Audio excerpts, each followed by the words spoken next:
Well, you have experience in cults. That's I why do. you're here. I do. So I'm here with Qat Wanders. We're live now. I love the way we go live. Just like, oh, we're live. Let's just continue our conversation. That's just the way we do things right Yeah, now. we go live while David drops a bomb on me. Yeah. Former cult member Qat Wanders, among other things, author, entrepreneur, Tya Master, but definitely you've been in a cult. So you're the perfect person to have this conversation with. And coffee So drinker. welcome, everyone. Wherever you're watching from, say hello in the comments. We can see your comments. We are, this is Tya Talk Live, by the way.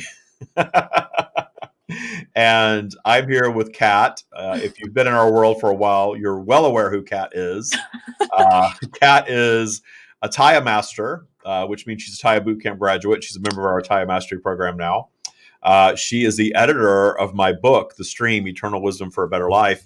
We haven't flashed the book in a long time. I was just thinking that, actually. Yeah, The Stream, Eternal Wisdom for a Better Life, available on Amazon. She was the editor of that book. We've known each other now for 4 years, right? Uh-huh. And we are co-authoring the next book. We've been doing that for 3 years.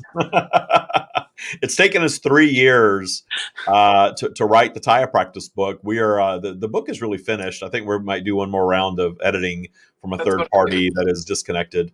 But our intention is to publish the Tya Practice book in 2022. I just and it will be finishing touches in it today. I'll have you know. Oh, good. So 4 years in the making, this Tya Practice book.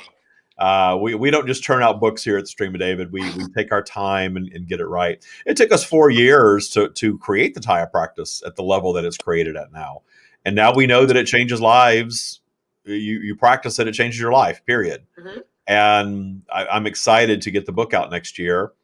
But for now, what we are going to talk about, because we have a lot of new members in our Facebook group. If you're watching this from somewhere other than the Tya Practice Facebook group, join the Tya Practice Facebook group. It's a great place to learn Tya. We definitely want to share it far and wide because it's so powerful in changing your life.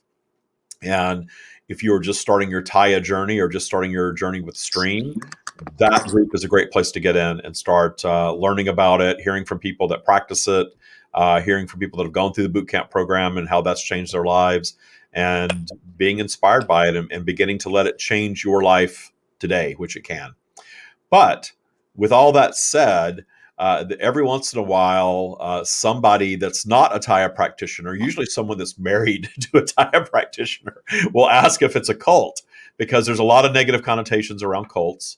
When I first started sharing the Streams message, we would often share. In fact, a lot of our guided meditations say we're not a cult, we're not a religion, we're not what we're not, and then kind of go into what they are. I think that was kind of an introductory. Let's quell the fear of what this message might be. And then I watched a documentary about cults on Netflix. I forget what it's called, but there's a documentary on Netflix about cults.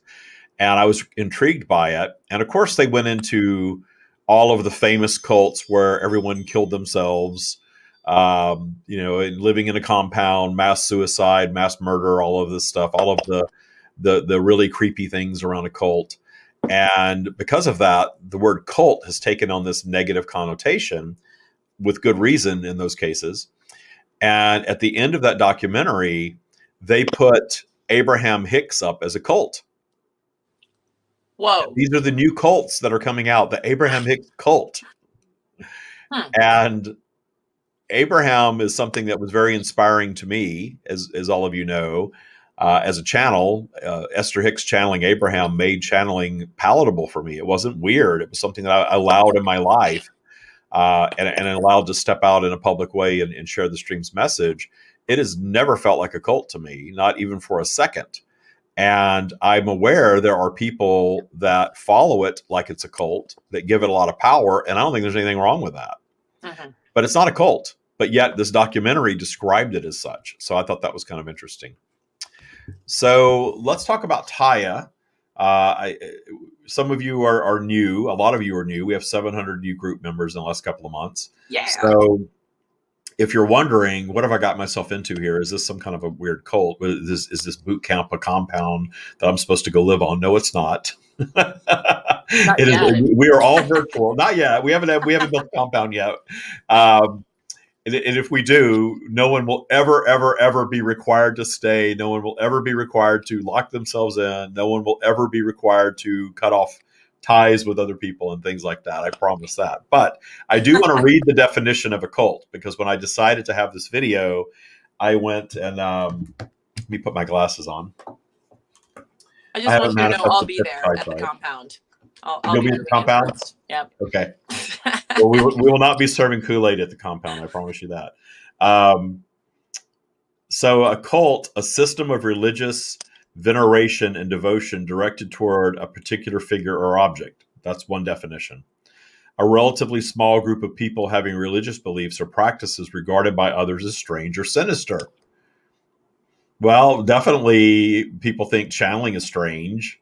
And people might think the idea of radical appreciation of your transgressors is strange until they really get into doing it and realize how powerful it is.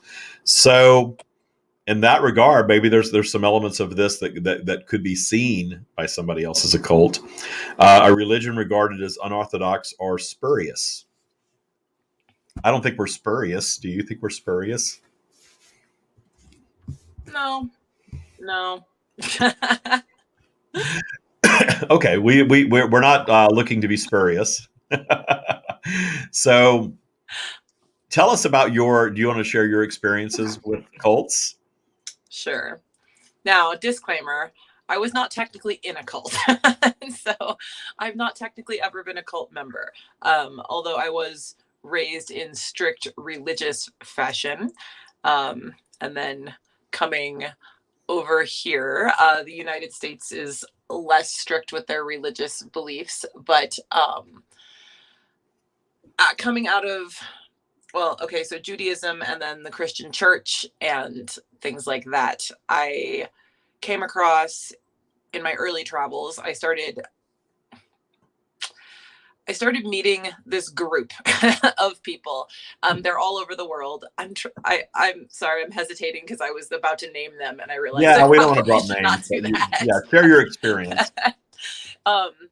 They are large though, so it is very likely that as I tell this story, people will know who I'm talking about, but I'm not going to name them. So basically they are a cult. I mean, there's just no denying it. They would not agree, but they're based in Judaism, and they call like Jesus our Master Yeshua and things like that. So there is a lot of basis in what they believe in the Bible. So it's all based off of like the book of Acts and living communally and sharing all goods in common, and they've taken it to an extreme.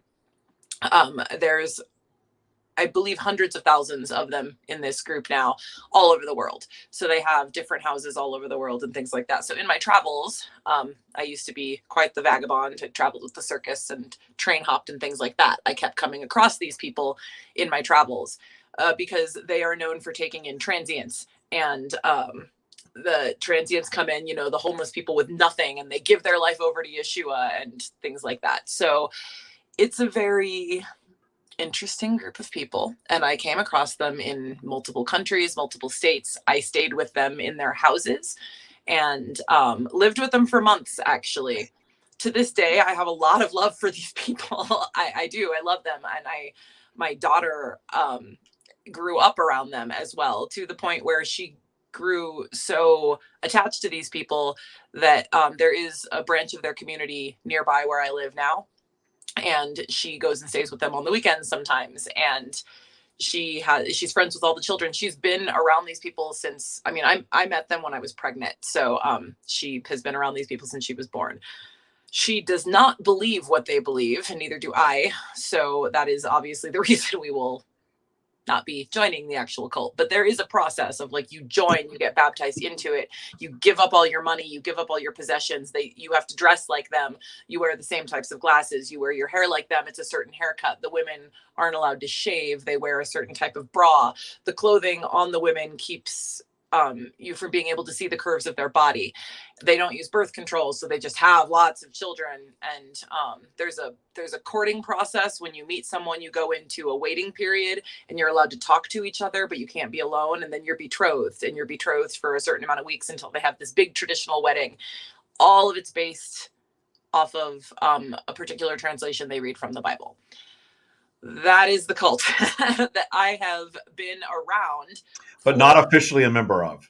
No, I've never joined because, again, I don't believe what they do. I do, however, have a lot of love for these people. These people really practice what they preach. They're always smiling. They're always happy. They are there because they want to be. And there was a famous story of a guy named Ted Patrick a long time ago, who was the cult deprogrammer.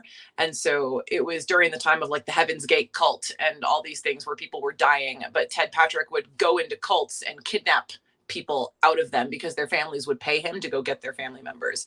So this particular group of people I'm talking about had many instances of, let's see, in Germany, they had all the children kidnapped by the government. And then Ted Patrick came in and took a lot of these people out of there. And then once the people escaped Ted Patrick, they went back to the cult because they were happy there. The interesting part about this cult is they don't really prepare you for the outside world. So there are children who were born and raised there. And I have actually helped, I think, 6 people now escape from this cult. So even that being said, I really love these people. I also do believe that if people want to leave, they should be able to easily, but it's really hard to facilitate that when they don't have any money or any knowledge of the outside world. So I've helped several people get out as well. That's my story. That's really interesting. And I have to applaud you. It's your nature to be free of fear and judgment, as we tend to do in the Tya practice. And you were like that before you got into the Tya practice because you allowed yourself to associate with these folks and appreciate them without really judging them. Because if you judge them the way that they were probably judged by a lot of us hearing that, you wouldn't have had anything to do with them, because it is that instills fear, that idea of you've got to wear this type of garment and cut your hair this way, and you're not allowed to do this and you are allowed to do that. That causes people to pause for sure. And you manage to move through that, and you even allow your daughter to still associate with them. Yeah, like I'd like to point out, I mean, I lived with them for months. I've traveled with these people. Like I have lived and been part of their lives. Honestly, I love it there. And if I believed what they believed, I would consider staying there, but I don't believe what they believe. And people have asked me, what are you going to do if your daughter gets older and decides she wants to join? I'm like, I'll support her. And I will absolutely. Well, that's very Tya line to allow your child to have her experience, right? That is a Tya line mode of thinking. So we're kind of cutting through what Tya is and isn't. It's none of that stuff that you just described, for sure. Yeah. Well, full disclaimer though about this particular group: they do not beat children, they do not hurt people, they do not force people to do inappropriate things. Like, these are very good-hearted people, maybe a little in a box. Yeah, but like they're if people are there voluntarily and they're receiving, they are having their experience with it, and it's a positive experience for them. Yeah. Within their belief system, then why should we judge that? Yeah.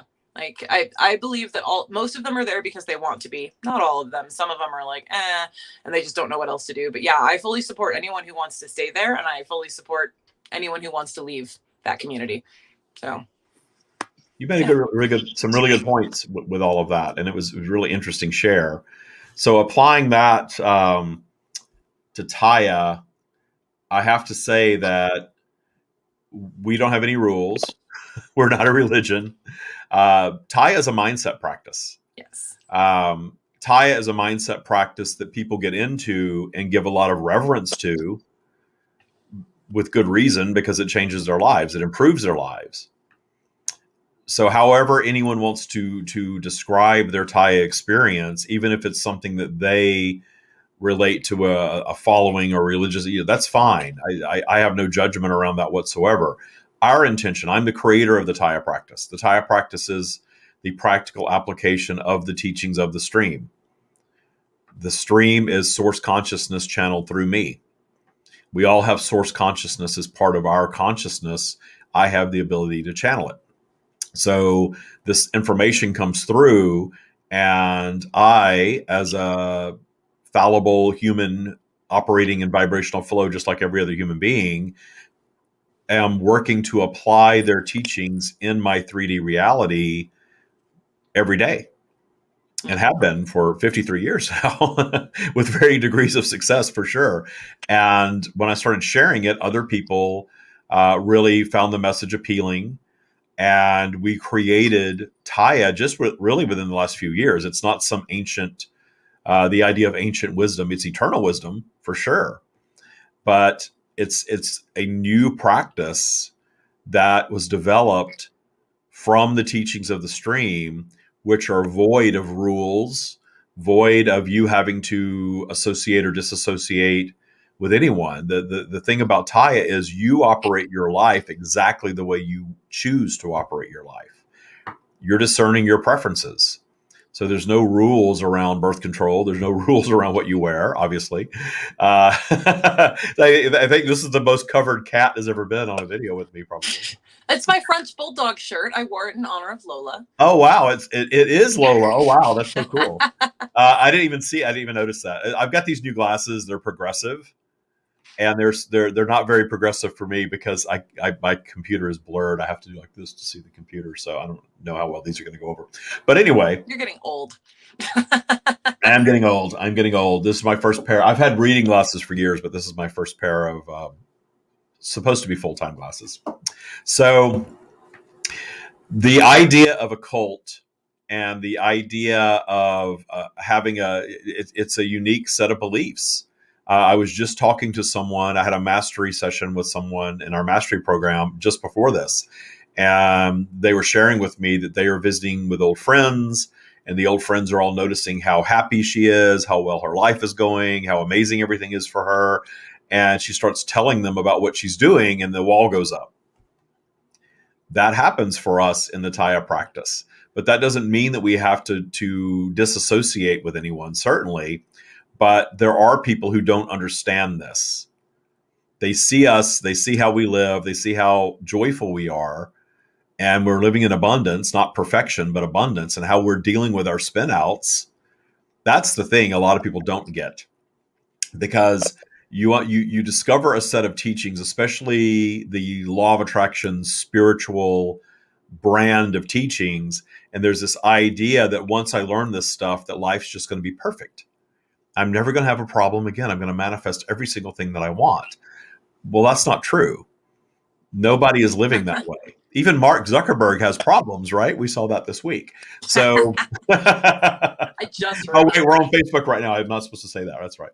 So everyone has vibrational flow experience in their lives. Everyone has spin outs.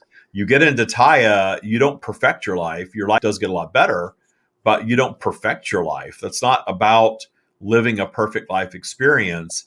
It's about experiencing life from a higher perspective, a much higher perspective of appreciation. That's why I love the way you told your story of interacting with this cult. And I'll apologize publicly for calling you a cult member. I thought at one point you were actually a member of that. Yeah. Because you talk about it a lot, so I always thought that you were just part of it for a while. But you were allowed to experience it without being a member, it seems. So I'll retract my statement, former cult member. Former cult associate. Yes. Qat Wanders. Just short of being a member. Like, Former honestly, cult associate Qat Wanders. So I mean, honestly, they love me like a member. So it's, I just won't join. So yeah. Well, you're in the Tya cult now, so you're good. I like the Tya cult better. The Tya cult is so much easier. You can cut your hair however you want. You can wear whatever you want. You can use birth control for sure, or not. Yeah. Or have any kind of relationship you want to have. There's no rules in Tya. It's not about rules at all. So it's not a religion. There's no rules. There's no worship. One of the things I love about the stream is when we started doing the podcast, somebody asked, what are you? Are you a deity? Are you God? And they were very, very clear that they are what's beyond physical, and we're all part of it. And it's a consciousness, and it's not a human-like being. It's not dead people. One time I used the term non-physical entities, but I think that that's more of an Abraham type term. And I realized it's source consciousness. We all have it flowing to us, and it is pure love, and it is non-judgmental. So that's a very powerful part of it. And it's also a message of abundance, that we are abundant by nature. So yes, we can have any and everything that we want to experience, but we're also here for the negative stuff. Mm-hmm.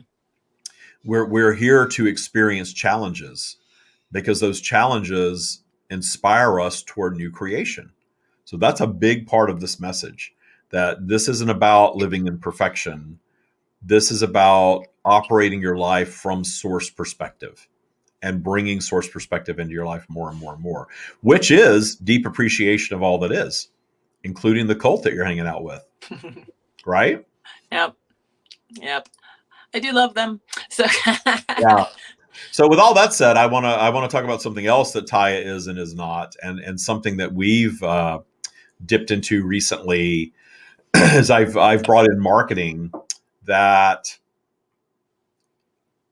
I had a very high opinion of when we started the process. I was excited to start sharing this on a much larger scale, because we've created this amazing practice that has helped people all over the world change their lives. And we have the book launch coming in 2022. I want to really get that book out there. I want to expose Tya to the world, although I don't believe that Tya is necessarily the singular path for all of humanity at all. I think that everyone's here for their experience. And I think that people that are in religions that are giving that power, that's their experience, and there's nothing wrong with that. And people that are atheists, and I know a lot of atheists who think that what I do is crazy. And they're having their experience. There's nothing wrong with that. And all belief systems have power, because, as the stream says, that there's no singular path. Everything is expansive that we experience. Even the things that we look upon as negative or unwanted is an expansive experience. That's what Tya really is. And source consciousness, one of the things I loved about when they were asked that question about, are they God? They said very clearly, we are the source of all creation. We do not need you to worship us. And we certainly don't want you to obey us. It's not about being obedient. That idea of obedience is a human created concept to control mass behavior, and it has merit to it. Hey, don't kill each other. That's not a bad message, right? Don't kill each other. Don't harm one another. Be good to each other. That's all a good message. But we all know that when we are operating in alignment with source consciousness, we are naturally good to one another. I remember as a child, I was raised between Southern Baptist and Methodist, mostly Methodist. And Methodist is pretty chill. And then I got exposed to Southern Baptist, and that's not chill at all. It is the opposite of chill. It is, you're going to burn in hell for this whole list of things. And I remember as a kid thinking, well, obviously I'm going to burn in hell, so I might as well do whatever I want and enjoy my life. But exactly. even with that mindset, I was still kind to other people 99% of the time. Mm-hmm. There's always that 1% of the time that you go down in vibration and you do things that you regret because you're behaving from a lower vibrational perspective. But when we're operating in high vibrational perspective, we are naturally good to one another. We're naturally not killing each other, right? I mean, usually, yeah. Well, look at all the things that we do out of fear. Most of the evil in the world is a human created situation born of fear. Yeah. So to get back around to what's been going on in our marketing lately, is our marketing got fear-based. And I tried to edit a lot of that out of there, but I had other people writing ad copy and marketing and stuff like that. And I was giving it power. This is supposed to be the very best marketing that I could get. And I made a big investment in it. And because I made a big investment in it, I went into that vibration of high expectations from it. But what I was getting was not consistent with the Tya practice. What I was seeing was some fear woven into things, and some heavy-handedness, and some sales language that I didn't really like. So I am apologizing to the audience for that. And I'm letting everybody know that we are stopping that. That wasn't something that I ever intended to go into that space, and we somehow dipped into that space. And I've noticed it. I don't like it, and we've pulled it out. Everything that you get from us moving forward will be very Tya aligned as we realign all of the marketing messages and stuff that are out there. The whole idea of the marketing is just sharing the Tya practice with the world, period, and allowing the consumers of the message to do whatever they want with it. And that includes listening to the podcast. That includes being a member of the group. That includes subscribing to the YouTube channel, reading the books, listening to the guided meditations, joining boot camp, and doing the things that go beyond boot camp, being part of all of that. Wherever your place is what you're going to manifest. And I believe that. And that's what our message is going to always be from here forward, because what we dipped into was not consistent with us. So we are changing all of that. So if you've experienced some of that and it didn't feel right, or it didn't seem inconsistent with our message, well, that's why. And I allowed it to happen. I completely allowed it to happen. I tried to stop it, but I also didn't want to completely take all the power away from it, but it didn't work because the vibration of that and the vibration of Tya were never consistent in the first place. So that was a learning experience for me, and that was a spin out. I don't do many spin outs anymore, but that was definitely a spin out for me. Look at that Tya on your hand. Yeah. So as a member of Mastery, the idea of sharing the Tya practice and the stream with the world, what is your take on all of that? Like the cult part or the marketing part? Well, no. How do you sharing it with the world? Okay. Without it feeling like a cult. Uh-huh. If somebody wants to judge as a cult, that's fine. I'm completely at peace with that now. I wasn't before, but once I saw that documentary and saw, okay, well, they're putting Abraham Hicks out there as a cult. If they want to call Tya a cult from the outside, that's fine. The judgment of others is something that I've worked on detuning in sharing this message publicly, because I kept it hidden for years because I didn't want to be judged. Yeah. And now I'm completely fine. When I started the podcast, I made complete peace with being judged by others as being crazy or wacky or this weird spiritual guy or what is this stream thing he's channeling or any of that stuff. I'm completely fine with all of that. But in sharing the message with the world without going into marketing and without turning it into a cult, which we're not going to do, what are your thoughts on that? I have a lot of thoughts on that. So I knew you did. That's why I asked that question that way, if you're all wondering. Yeah, I've got a lot to say on that. I'll try to pare it down somewhat. Sharing the Tya practice for me has become an interesting art form. I've kind of got it dialed in for how to talk to people about it. As I mentioned, my history has been a little interesting. So I tend to attract pretty open-minded people into my bubble. For a long time, actually, before Tya, I followed Amma, the hugging saint in India. I went and lived with her for a while and everything. Her teachings, I still have all her books in a box under my bed now because I don't read them anymore because I got interested in Tya. But the teachings are very similar, but they're more, you have to do this, because with her, it's more of a religion. Hinduism is her primary religion.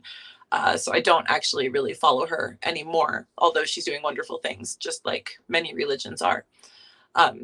Bringing her up to people when I was trying to explain her was tricky. Everyone said, okay, so you have you're in a cult, because, I had a place in India at her monastery and everything. So I started learning the art form there. Then when I found Tya, it became a little bit easier. I followed teachers like Abraham Hicks, Neil Donald Walsh, Matt Kahn, things like that. People take them, maybe not Abraham Hicks, but but like Matt Kahn or Kyle Cease and people like that, Teal Swan, people take them a little more seriously because of the approach that they use. Tya is similar. It's a mindset. It's not a religious practice, and it's not really even spirituality. I've been a little more cautious of using the word spirituality actually nowadays. And when I explain it to people, I have a whole little spiel, like a whole elevator pitch of, depending on who I'm talking to, like, hear me out here. I recently got into the conversation with a brother-like figure of mine we were in church together for years. And I'm like, okay, hear me out. And he got super interested in it once I explained the way it works. I'm like, so this is a stream of consciousness.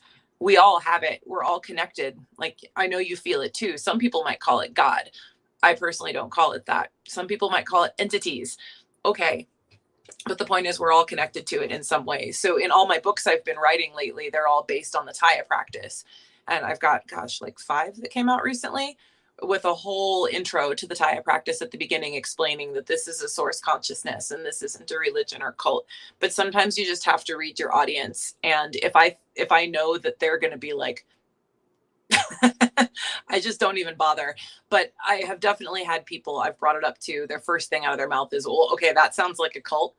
And knowing that I'm not really going to get anywhere with them, like when I know they're not really going to be interested, I'm just like, yeah, you could take it that way if you want to. That's all I say. Like, I don't care, because they know me well enough to know that I don't care.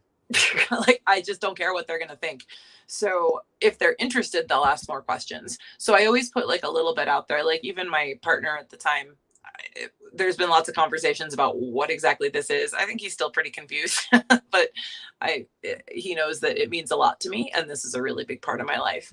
So only when I date people do I really start to get into it and be like, hey, check out this podcast, because this is a huge part of my life and I'd love to share it with you. Other than that, I just don't bother unless they express interest.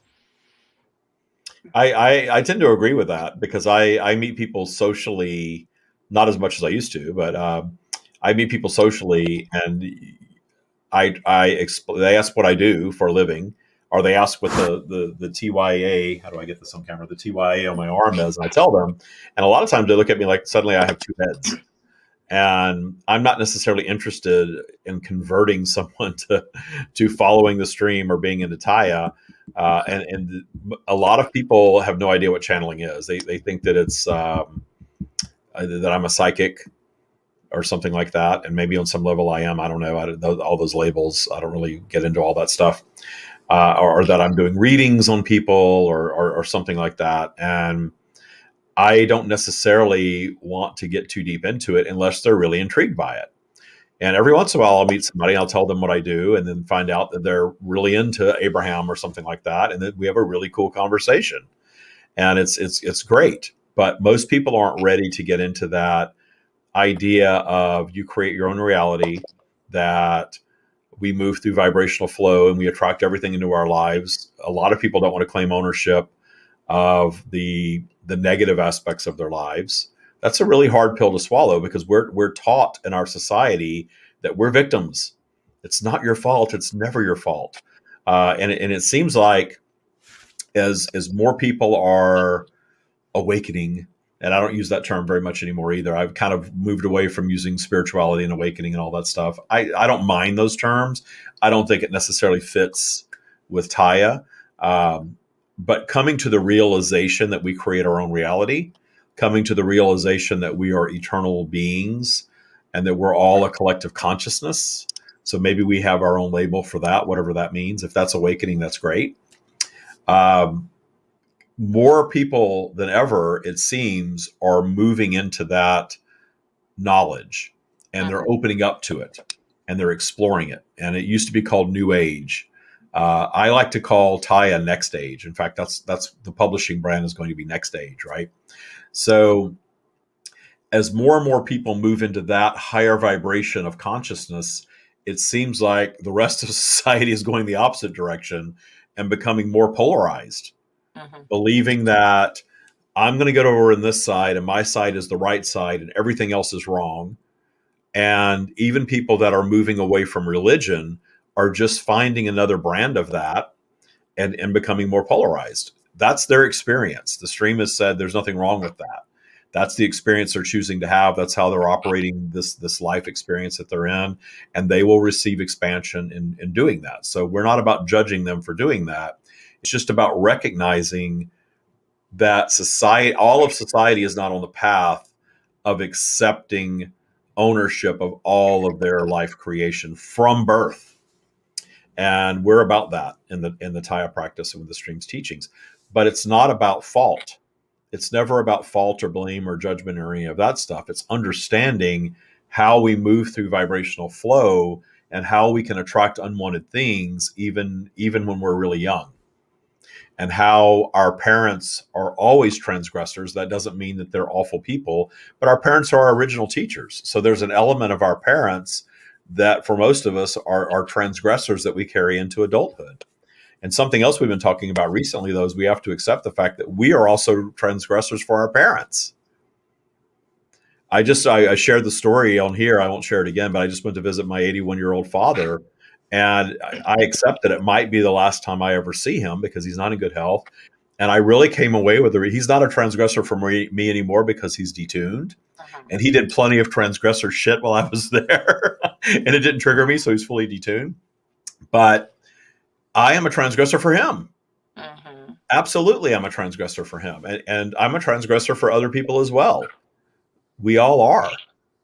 If you're interacting with other human beings, there's something about you that has been seen as a transgressor for somebody else. And whether they choose to detune that or not is completely their journey. But we have to accept that we're transgressors for others as well. I have a question.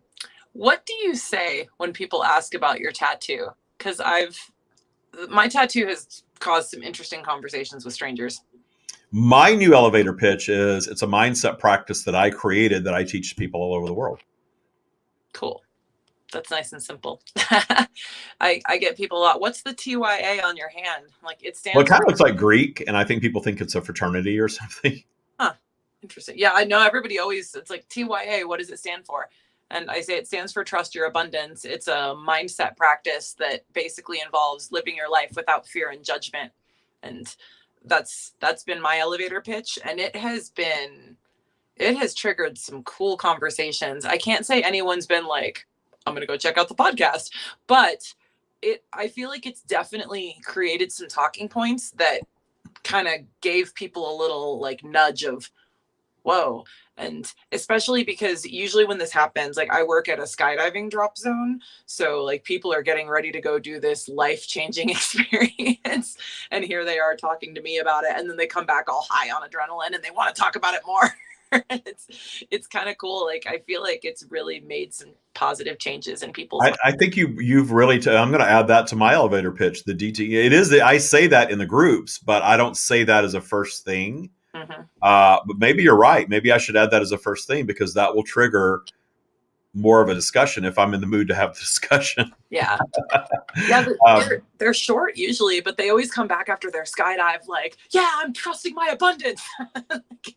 It's pretty cool, actually. Well, I guess if you land and survive from skydiving, you're trusting your abundance in that moment, right? You feel pretty good. Yeah, even though, God, the people doing tandems, it's so safe. Like it's so safe. But anyway. Yeah. So Cheryl says that she's stealing your elevator pitch. I do like her. I might steal it too. I like her elevator pitch. Maybe it's better than mine because it really is. You're trusting your abundance is the result of detuning fear and judgment. Yeah. So that's a really good way to put that. So I think we've really uncovered something great here for the group. Yeah, it just like came out one day when someone asked me, because I hadn't even thought to prepare anything because of course people are going to ask me. It's on my hand. So the first time it happened, I just blurted it out. But because initially when I said it stands for Trust Your Abundance, people are always going to think money initially. And so like, that's why I add that second part about the fear and judgment, because it's abundance has nothing to do with, well, it does have to do with money. Well, it can, but it doesn't have to. Yeah. Yeah, exactly. Whatever your version of abundance is. Yeah. So like for me, abundance is being able to do what I love and like be around who I love. And like my life is very, very abundant. And I even create abundant spin outs, which are actually kind of a lot of fun. But like I have a lot of abundance in my life, and trusting has usually not been an issue in most areas. So, there's still some. Well, I have to say, you're really good at creating mastery level spin outs. You are the king of mastery level spin outs for sure. And I always if you're watching and you have questions, you can ask us questions. I love your comments and I do see all of them. So thank you all. And Kat, you can see the comments too, right? I don't know. Can I? I can't on my end. Oh, okay. We need to figure out how to get your comments on your end. But people are saying nice things. They like your elevator pitch. People are stealing it. Luke's writing it down. What about my shirt? Joe is LOLing. How about the Lola shirt that she's got on? She's got. Come on. Lola is the official. I was going to say spirit animal. What did I call her? Mascot. She is the mascot of the Tya Practice. She's the emotional support animal of the Tya Practice. But I have to tell you, her personality, she doesn't lend that much emotional support. She's pretty much like a cat. Sometimes I went and sat with her on the sofa the other day, and she got up and left the room, went somewhere else. She's trusting her own abundance. She doesn't need. She's not a needy dog at all, at all. You go over to some people's houses and their dogs are so attached to them. She's attached a little bit, but she's very independent, which is really cool. So I can leave the house for hours and she's completely chill the whole time that I'm gone. And when I come back, she doesn't even really acknowledge half the time, which is kind of funny. But anyway, I digress. So you're wearing your official emotional support animal shirt that depicts Lola there. So thank you for that. So if you have questions about the practice that you want to ask, you can type them in now. I do want to talk about what a spin out is because we use that term a couple of times in this interaction. If you're relatively new to the teachings, a spin out is we talk about moving through high and low vibration. And when you go down into low vibration, you attract obstacles. But actually, our obstacles are there for us to expand in. Meaning when we face an obstacle and show appreciation for it, our vibration goes right back up to source connection. And in that source connection, we're capable of new thought and solutions. And that obstacle ends up being a gift. It shows us what we need to detune. It allows us to create a better version of us. A spin out is a prolonged DTS on a topic or in general. Most people that are in the mastery level of Tya, really post boot camp, the spin outs are usually not every area of your life. The spin out is a topic, is a topical spin out. Very specific. Yeah, very specific. During COVID, I was in the best physical shape of my life in 2019. And during COVID, I definitely allowed a physical spin out and I put on some weight. And I don't have the amount of muscle that I had in 2019. I don't know that I'll ever have the amount of muscle I had in 2019 again. That took a whole lot of time and effort. I enjoyed it when I was in it, but right now there's other things that I really want to spend my time doing. But I'm back working out again. We built a gym at the house and I'm using my rowing machine and lifting weights and doing all that good stuff and doing my best to eat healthier. I'm more into the whole Mediterranean diet thing these days as a lifestyle, not just a temporary thing. But anyway, so that was a spin out for me. And then I got that kind of back in order. And then guess what? Something else spins out. What spun out for me was all this marketing stuff that we've gotten into in 2021. We have more people in boot camp now than ever. Tya is going great. The business side of this is abundant. That's wonderful. And then bringing that in was this really positive thing that spun out into something that wasn't as positive. But it showed me once and for all that anything we do has got to be aligned with Tya. How in the hell can I bring something in that isn't Tya aligned and have it work, right? Duh. But that was the gift of the spin out. So that's why I brought that up. Is that was the gift of the spin out, is that we were getting into a method of communication that was not Tya aligned. I saw that. Other people saw it. We talked about it. We're correcting it, and that's the gift of the spin out, is showing me that every element of this. Of the organization's got to be Tya aligned, meaning trusting our abundance, meaning believing in the abundance of others, meaning believing that and knowing that everything is always going to work out as it should, and we don't need to hammer at anything. So that was a really good example of a spin out. But I was talking about you to someone earlier, Kat, that well, you came out of boot camp and you just had this most amazing. Just amazing life experience coming out of boot camp. And then you sort of unraveled all of it. But in the unraveling of all of it, you didn't throw in the towel and say, well, this stuff doesn't work. This sucks. This is bad. No, you're like, wow, this is so cool that I'm experiencing this, And that's really what Tya is. I love that about you, that you get it on that level. Yeah, and you can share about that whatever you want. I re-raveled. After the unraveling, I re-raveled in just a different form. It's interesting that the stream told me in a lot of my meetings, they're like, you did it. You proved everything to the world and to yourself that you could do it. You manifested the money and the health and all the stuff that you wanted to manifest. And then once you got it all, you realized you didn't actually want any of it.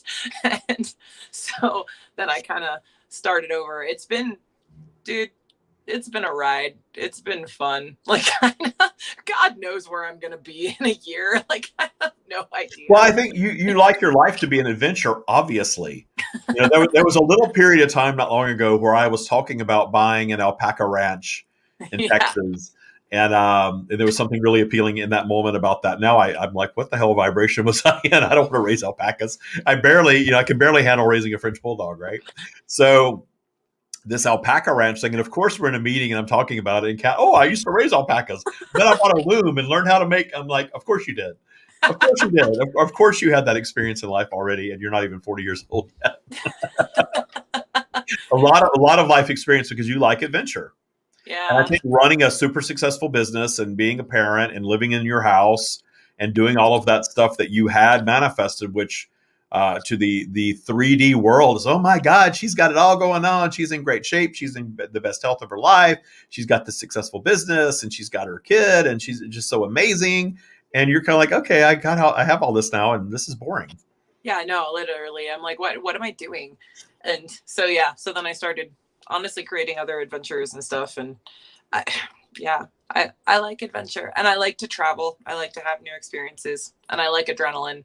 So obviously you love to jump out of airplanes all the time, like every week, right? Yeah, every week. And then my boyfriend's been training me to like climb 1,000-foot cliffs with him. So we're on the side of, I live in a luxury apartment complex right now. It is luxurious. I will be leaving it very soon because this is not actually what I want anymore. But he was teaching me to rappel off the side of the building. So the people, is that why you're leaving? They're telling you can't live there if you're going to rappel off the side of the building? Our neighbors were driving by. Hi. It was, it's, I had to make it more interesting. Apparently this was just too mundane for me, I guess. I don't know. I think that you definitely like adrenaline, and you've already manifested your parachute malfunctioning, haven't you, or something along those lines?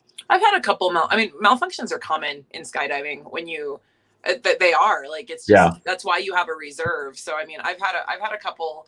I've only had one major malfunction, but I've had a couple. I haven't had a cutaway yet, so I have not had to cut away my main parachute yet, and that's actually pretty impressive considering my jump numbers. But my boyfriend actually didn't have his first cutaway until 800 jumps, so 800 jumps in. He had to cut the parachute off so he didn't get tangled. Is that what it was? Basically what happened is I think it was just a really bad line twist and he just couldn't get it undone in time. And you have a decision altitude. When you get to a certain altitude, if you don't have a landable parachute, you need to cut away your main and deploy the reserve because the reserve needs a certain amount of time to open so you can do your controllability check and land it safely. And we're all trained. So, I mean, if it happens, it's not that big of a deal. You just cut it away. It's more annoying than anything because then you have to go find your parachute and repack it. And it's not fun. But yeah, he had his first cutaway at 800 jumps. I have not had one yet, and it'll happen eventually, and it'll happen more than once. And I understand that, and I'm ready. So, but happens to every skydiver who stays in the sport. Well, you're at peace with it, so yeah, you're alive. Yeah, no, I mean, it'll be quite an adrenaline rush, I know. But they say, like, you're always chasing your first adrenaline rush from your first jump because you can never get it again. So, like, nowadays, the regular skydivers we get our adrenaline rushes from things going wrong. And so it seems that way. I've never had a desire to jump out of an airplane. I made peace with I don't have a fear of heights. I always had a fear of ledges. And because like flying in an airplane that does nothing but the whole ledge thing. And the way that I dealt with that is I moved into an apartment 20 floors up that had floor to ceiling windows, and there was the ledge there every single day, and I had to make peace with that. But I've never really desired to jump out of an airplane. There is a question on here, and we're coming up on the hour, so it just says Facebook user on here. It doesn't always tell us who you are. Curious, as your father was making comments that I've detuned, what was my partner's thoughts? He knows how I operate, and I think the very first comment that was made, it was kind of like, holy shit, I can't believe he said that. But it didn't affect me. So he saw that I was at peace with it.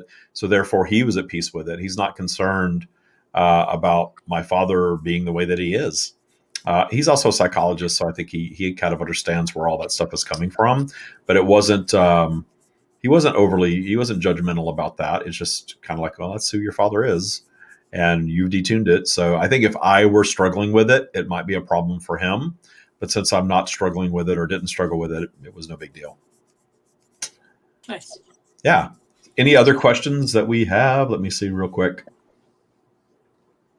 And I think maybe this is the same person saying that their mother is a transgressor for their wife. The detuning. That is, again, it's if you are at peace with it, then I think anyone else that's witnessing it that cares about you isn't going to be so triggered by it, because their concern really is for you. But there's also this that very common, and the term 3D, the 3D victim vibration and we get really judgmental with that. So when someone is bullying or something like that, we can be very judgmental about that. But really, we know that that is all coming from their own belief system and their own fears and their own insecurities, and they're sort of quelling that pain by projecting that onto somebody else. We understand that in the practice, so it's not as triggering for us to watch that, because we really know what it's all about. When you find appreciation for a transgressor, you detune their power over you. That's a big part of this practice, and that goes for people in public. So people in public that are the bullies of the world or the transgressors of the world, that political candidate or that president that you don't like, you detune the judgment of that, and you have a very different experience with all of that stuff. During in the United States during the last election, I had issues with people. People had issues with me because I wasn't really taking a side. And if you didn't really take a side and didn't really, feel like you had a pony in the race and you weren't triggered by the opposing candidate, then what's wrong with you? You're part of the problem. Well, I don't think so at all. So it's an interesting way to operate your life, because most of humanity is operating in this other mindset system of I've got to be right and you've got to be wrong. And I've got to, feed my ego and my righteousness. And everyone that doesn't agree with me is stupid or wrong or something of that nature. And that's not the way that the stream teaches. Very opposite of that we're all here on independent journeys, that every journey has value for the person that's in it. And we hold the power to see that from source perspective, because that source perspective is in us. Yes, I channel it and can get really clear on it and speak it, but that consciousness, everyone has the stream coming to them, and you have access to it, and you gain greater access to it, and you're doing exactly what Kat's elevator pitch is. You're detuning fear and judgment. When you detune fear and judgment of all that is, you are more aligned with source, because that is how source operates. And that's really what Tya is doing, is giving you those tools to systematically detune fear and judgment in your life, thus allowing more source connection, thus allowing more abundance. You look like you have something to add to that, Kat. We have 5 minutes. I don't. I was just listening. You're just down. You're just down. Yeah. The stream is flowing. You're just down. Okay, that's cool. So I will be on tomorrow night with Debbie G. I have a new show with Debbie G every Thursday at 5 p.m. Pacific. It is Claim Your Power Hour. I came up with a name, and sometimes I still can't think of it. Claim Your Power Hour.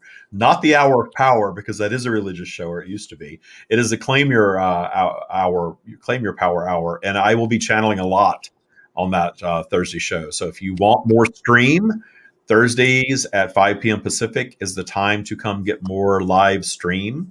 If you're not listening to the podcast, listen to and subscribe to the Stream of David podcast. I am channeling there more as well. I kind of took a little break from channeling so much just because I was so busy creating all of this stuff on the business side, but I really, really, really, really, really missed it. And I think a lot of you did as well. So more stream is on the way for sure.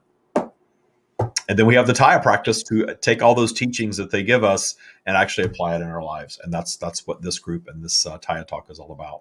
So hopefully we have been helpful in this hour, clearing up the fact that, yes, we're not the standard definition of a cult, I don't believe. But if somebody wants to call us that, it's fine. If somebody wants to treat it like a cult, that's fine too. But we're not going to tell you how to live your life. You're not going to give you any rules. We're not going to tell you how to wear your hair, any of that stuff. I always tell people on the inside of the organization, if we ever start sounding like that, run the opposite direction, because something has gone gravely wrong, because that's not what the stream is about at all. And not all cults are bad. That's the other interesting thing. Well, yeah, you tune the judgment of it. Just because a few of them have mass suicides, and again, that was their path. Yeah. Those people chose that path. And if you look at it from the stream perspective of non-judgment, that group of people came together in vibrational alignment and chose that. Yeah. And that's literally only a few. That's the other thing, is like only a few have ever done that. There's been thousands of cults. Like somebody made a comment about the cult that I knew, and they said, like, oh, if that's a cult, then we need more cults. I was like, okay. Yeah. Yeah. A group of like-minded people getting together and empowering one another and giving power to something. The thing about the Tya practice is it's giving you access to your own inner tools. The Tya practice is never going to be about external things, needing someone to give you a reading. Yeah. We've never done readings. People used to do stream sessions. They always thought it was a reading. And I'm like, well, this isn't a reading. So I quit doing stream sessions. So we're not about crystals and essential oils and all that stuff. There's nothing wrong with any of that stuff. But all of those external things hold the power that we give to it. So if somebody is really into crystals, then that's cool. They're really into crystals and that's their thing. And crystals have power for them. People that think that that's ridiculous, the crystals aren't going to have the same power for them because there's no belief system around it. Yeah. And I used to always, I'll end up here. I still have this on my desk. Oh, which saint is this? Huh? So someone that used to be Catholic used to tell me, I think this is Saint, is it Saint Joseph? I forget his name. Sorry. This is Saint Joseph. This is the dude that you order this online for $2.99 and you bury it in your yard if your house is on the market. I don't think you need to do that these days because every house sells the minute it goes on the market, it seems. But I was selling a house at a time. In fact, it was the beginning of the real estate crash, the financial crash. I had a house in Florida that I had remodeled and spent a lot of money on remodeling it. And I wasn't going to get my money out of it. And I was moving to Seattle, Washington. I didn't want to have this house. And I was struggling to sell it. And we dropped the price and we did all those things that wouldn't sell. And then somebody told me about, well, you need to buy this saint and bury it in your yard. Your house sells. And I already had my version of the Tya practice going. And I thought, well, if I give that power, then that will work. So my practice is more advanced now than to need things like this. But at that time, this was a long time ago, I ordered this online, $2.99. He's made in China. And it came with a little prayer. And I decided not to read the prayer. I looked at it and I had a little ceremony in my front yard. And I said, I believe that everything has the power that you give to it. And I believe you have the power to sell my house. And I buried him. And I got a full price cash offer on my house in less than 2 weeks from burying this thing in my yard in days. It was amazing. At a time that I was not supposed to get that from an attorney. An attorney paid cash for my house at the beginning of the market crash and didn't even try to negotiate. It was mind-blowing. So anyway, so that had the power that I gave to it. And I keep it just for that example. It had the power that I gave to it. So you can give your power to external things if you want to, but Tya is all about going inward to your own inner power because everything that you need is already in you. That's what Tya does. And that's why my elevator pitch is probably not as sharp as yours because I go way too deep into it when I start talking about it. But I like yours. We need to share that in the group and put that in writing for everybody. If you want an elevator pitch for Tya and you want to use what Kat shared, I thought it was fantastic. What is it? It varies, but Tya stands for Trust Your Abundance. It's a mindset practice that helps you live your life without fear and judgment, or approach life situations without fear and judgment. I'll have to go back and rewatch to see exactly what I said on this one. Yeah, what you said was basically perfect. That. Yeah, but it was definitely about the detuning of fear and judgment, which I love. Yeah. All right, everybody, we are on the hour. Thank you so much for sticking around for the whole hour. Thank you for your questions and comments. We will see you. I'm back. I believe I'm with Anne Marie next Wednesday for our next Tya Talk. And again, tomorrow night, 5 p.m. Pacific with Debbie G live channeling. So don't miss that. Set your reminders. Thank you, Kat. Always fun to be on with you. Bye, everybody.